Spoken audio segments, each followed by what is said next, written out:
लक्ष्मी पूजन में दो चीजों का होना जरूरी होता है। पहले नंबर पर कमलगट्टा या कमल का फूल, और दूसरे नंबर पर है कुंकू और हल्दी। लक्ष्मी पूजन में दो चीजों का होना जरूरी है, कमलगट्टा या कमल का फूल, कुंकू या हल्दी। उसी तरह शिव भक्ति में दो चीजें जरूरी है, एक अटूट विश्वास और दूसरा शिव जी के प्रति पूर्ण समर्पण। बहुत मिलेगा। लक्ष्मी, वो कौन से दो स्थान हैं जहां तू जाना पसंद नहीं करती? लक्ष्मी, वो कौन से दो स्थान हैं जो व्यक्ति धारण करता है तो उस व्यक्ति के पास में से 2 साल में, 4 साल में, 6 साल में, 8 साल में तो रुष्ट होकर चली जाती है? वो स्थान कौन से हैं? तो 2 स्थान माता लक्ष्मी ने बताए हैं। पहला, फूटे हुए बर्तन में भोजन करना। कौन से बर्तन में? जम के बोलिए जरा। जो टूटा बर्तन होता है, खंडित बर्तन होता है, फूटा हुआ बर्तन होता है, कहीं गिलास की किनोर टूट गई है, कहीं कटोरी की किनोर टूट गई है, कहीं थाली की किनोर टूट गई है, और तुम कहीं प्लेट की किनोर टूट गई है और तुम उसमें भोजन कर रहे हो, तो टूटे हुए बर्तन में भोजन करने वाले के पास में लक्ष्मी छिन्न हो जाती है, उसका भाग्य भी फूटे हुए बर्तन की तरह हो जाता है। ये लक्ष्मी का। और दूसरा, फटे हुए वस्त्र धारण करने वाले का भाग्य भी फटे हुए वस्त्र की तरह, जैसे फटा हुआ कपड़े का रेसा रेसा निकलता है, उसी तरह फटे हुए वस्त्र धारण करने वाले की भी जिंदगी में परिश्रम का रेशा निकलता रहता है, पर उसको सुख का भान नहीं होता। आज के जमाने में ये फटे हुए कपड़ों का फैशन आ गया, ये बड़ा दुख की घड़ी है।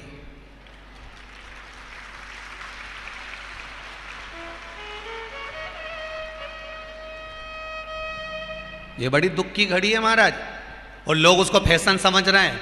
पहले तो कम फटा होता था, पर आज के जमाने में तो इतना इतना फट गया, ऐसा लगता है कि दिवाली का बम चलाने गया था दीपावली पे और बम कपड़ों के बीच में से फट गया। इसलिए वो कपड़े कब पहनेंगे तो ने अब पहन लिया। शास्त्र कह रहा है, लक्ष्मी कह रही है माता पार्वती को कि 2 जगह पर अगर ये 2 क्रम जिस जीव के होते हैं उसके पास में से लक्ष्मी 5 साल में, हम कई बार कहते हैं इन बच्चों को नहीं मालूम, इन नवयुवक लड़कों को नहीं मालूम, इन नवयुवक बेटियों को नहीं मालूम कि फटे हुए कपड़े पहनने का फल क्या है। आज नहीं, विवाह कर कर जब जाएगी तो मायके से जब ससुराल जाएगी, तूने कुंवारी अवस्था में तो खूब फटे हुए कपड़े पहन लिया ने, मम्मी मैं तो जीन्स लूंगी न ये लूंगी, तू तो खूब फटे हुए पहन, पर वहां जब जाएगी तब मालूम पड़ेगा कि रोना किसको कहते हैं।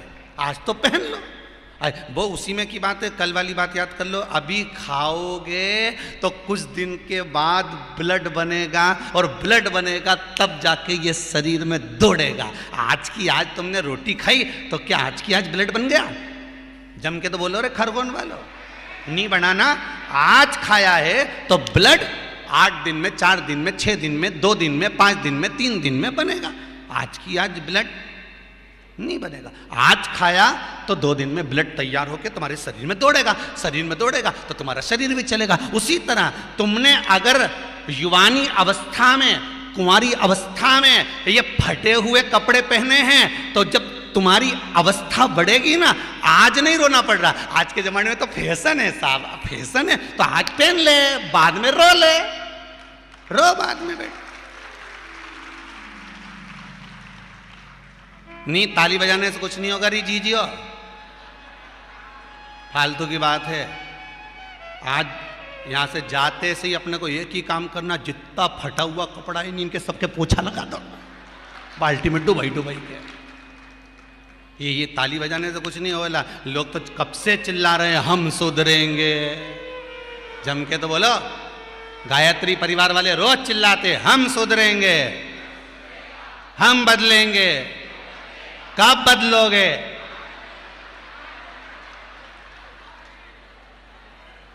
जबरदस्ती का चिल्लाता फिरो, हम बदलेंगे हम बदलेंगे। काहे के बदले? तुमसे ज्यादा तो मेहंदी बदल गई, यहां थी।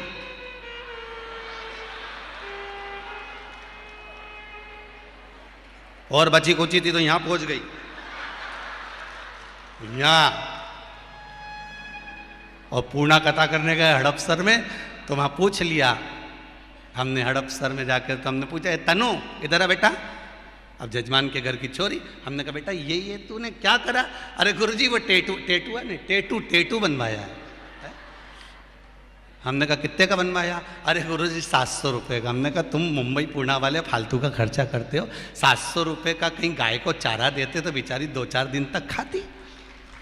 अब 700 रुपये का तूने टेटू बनवाया। अरे गुरुजी फैशन चल रहा है। तो हमने कहा बनवाने की जरूरत क्या थी, खुद बना लेती, फ्री में बन जाता। तो क्या गुरुजी अपना हाथ नहीं पहुंचे? नहीं। हमने कहा कैसे नहीं पहुंचे? पहले दीवार पे बनाओ, उन्हें चिपक जाओ।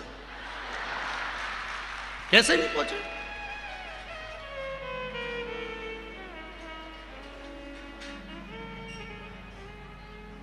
हम सुधरेंगे। अच्छे से तो अब तो तुम एक बार भी नहीं बोले।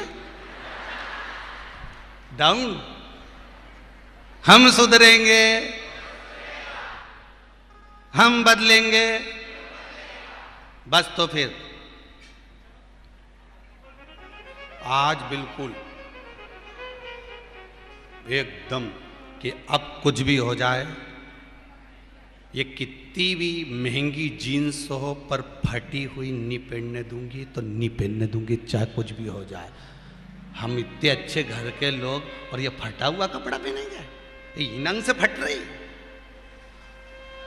और गजब की तो गजब की, अभी दिवाली पे फैशन देखा, एक का तो पूरा पांव गायब हो गया, एक ही था। राम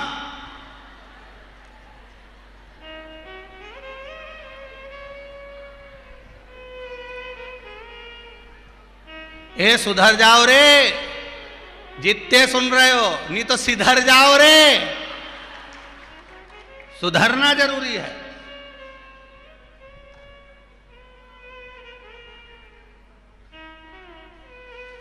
फटे हुए वस्त्र भी धारण नहीं करना। घर की बेटियां, घर के लोग ऐसे कपड़े पहने, ये श्रेष्ठता नहीं है महाराज। थोड़ा सुधार। कहा शरीर को भोगना था, फिर मनुष्य क्यों ये जीव आत्मा क्यों भोग रहे? क्योंकि जीवात्मा मरती नहीं। इसको जब भुगताया जाता है तो ये भोगती रहती है, तड़पती है, चिल्लाती है, अब नहीं करूंगी गलती, क्षमा कर दो मुझको।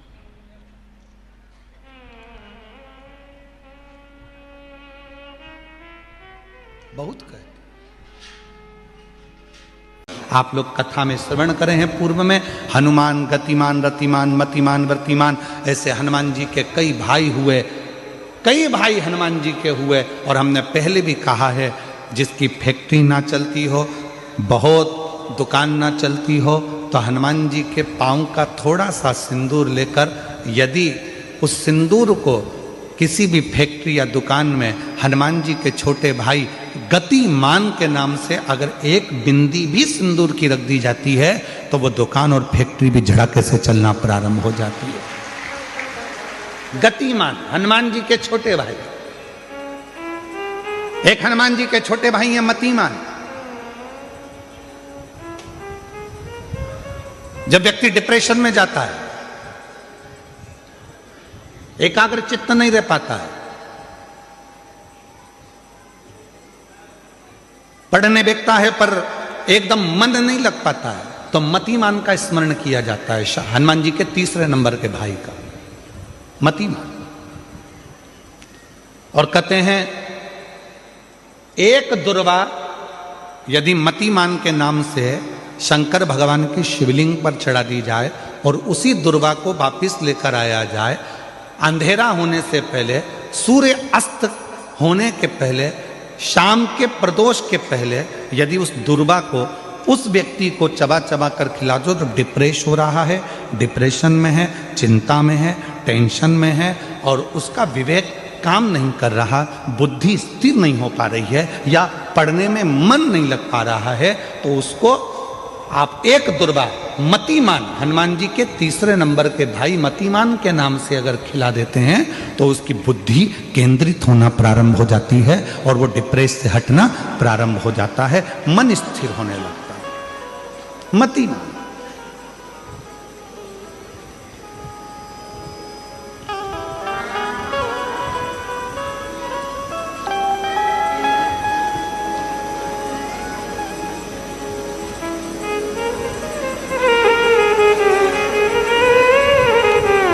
और एक नाम आता है व्रतिमान। इसका प्रैक्टिकल तुम अभी यहीं से कर लेना, ठीक है? चलते चलते मालूम पड़े तुम्हारी पार्किंग यहां से आधा किलोमीटर दूर है, ठीक है? अरे बोलो तो जम के। आधा किलोमीटर दूर तुम्हारी पार्किंग है और तुम्हारी उम्र लगभग बहुत हो गई, मालूम पड़े तुम थोड़े वृद्ध हो गए हो और तुम्हारा घुटना दुख रहा है, तुम्हारी कमर दुख रही है, चलते चलते बड़ी मुश्किल से तुम कथा स्थल तक पहुंचे हो। अब मन में आ रहा है कि मुझे वापस पार्किंग तक जाना है, कैसे जाऊंगी, पाँव तो दुख रहा है। तो एक काम आज चलते चलते करना कि कहीं सीवर वाला महाराज झूठ तो नहीं बोल रहा है, तो प्रैक्टिकल करके जाना। क्या करोगे? यहाँ से जाते समय आप जब जा रहे हो और आपके शरीर का कोई अंग जब दुख रहा है तो श्री शिवाय नमस्तुभ्यम कहकर श्री व्रतिमान हनुमान का स्मरण करो। किसका स्मरण करना है? जम के बोलो, व्रतिमान हनुमान। व्रतिमान हनुमान का स्मरण करके कहीं पर भी बैठकर अपने पांव की छोटी वाली जो उंगली है उसको जम के दबाना और दबाने के बाद चल देना। जिस जगह पर भी दर्द हो रहा होगा मेरा बाबा आपको मंजिल तक पहुंचाएगा, दर्द होने नहीं देगा। कल नहीं करना, प्रैक्टिकल आज ही करना। काल करे सो आज कर।